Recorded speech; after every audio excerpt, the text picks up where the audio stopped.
So here we're going to evaluate an integral, but we're going to use a technique from geometric series. So this integral is the integral of dx over 1 plus x cubed. Now you might look at this and think that you could do partial fractions in order to solve it. And I believe that would be possible, but it's going to be quite a mess. So sometimes there are other techniques we can use that make it easier to integrate something than some of the ones we've used previously. So this will be a new one for us. So we're going to look at the function, which is 1 over 1 plus x cubed. And now this function looks really close to the sum of a geometric series, so we can actually rewrite it so that it does look like the sum of a geometric series. And so if we rewrite it as 1 over 1 minus negative x cubed, which is the same. Now this is in the form of a over 1 minus r, which is the sum of a geometric series. So that means that we can rewrite this function as a geometric series. So this function is equal to the sum from n equals 0 to infinity of, and here our a is 1, so it's just going to be 1. So it's just going to be 1 times the sum of negative x cubed to the n. And now something important to remember about geometric series is this sum is only true when our r is, the absolute value of our r is less than 1. So this is only true when negative x cubed, the absolute value, is less than 1. So this is only true when the absolute value of x is less than 1. So here we're working with an interval from negative 1 to 1. And that's important to remember because this equality is only true for this interval. But over that interval, this equality is true, and we can use this to help us integrate. So let's go ahead and do that. We've got the integral of dx over 1 plus x cubed. So now we can rewrite this integral as the geometric sum. And so we've got the integral of the sum from n equals 0 to infinity of negative 1 to the n times x to the 3n, and then dx.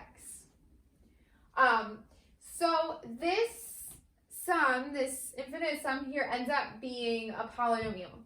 And polynomials have a special property. They have a lot of special properties, which make them very nice to work with in math.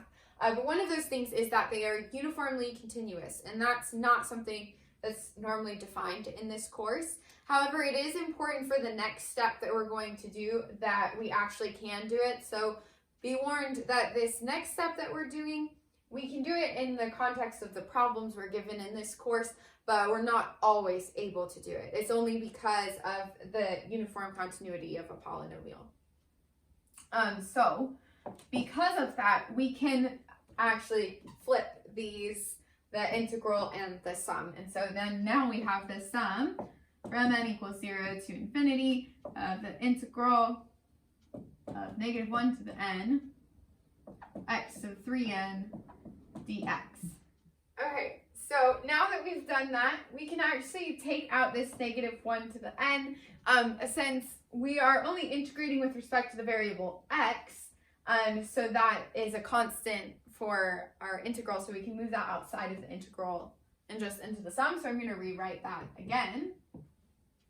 We've got the sum from n equals 0 to infinity of negative 1 to the n of the integral of x to the 3n dx. And now we have something that's very nice to integrate, right? We're just undoing the power rule here to take the integral of this function. So that made it much more simple than trying to do partial fractions on this guy.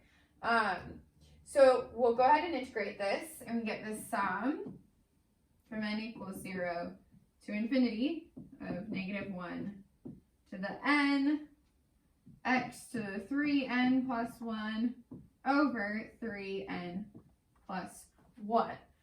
So now we can say that the integral of dx over 1 plus x cubed is equal to the sum from n equals 0 to infinity, negative 1 to the n, x to the 3n plus 1 over 3n plus 1, and I forgot something up here, which is the plus c.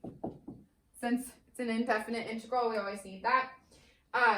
So this is true, but again, it's only true on that interval from negative 1 to 1. So when x is between negative 1 and 1. Or sorry. Yeah. No. Yeah.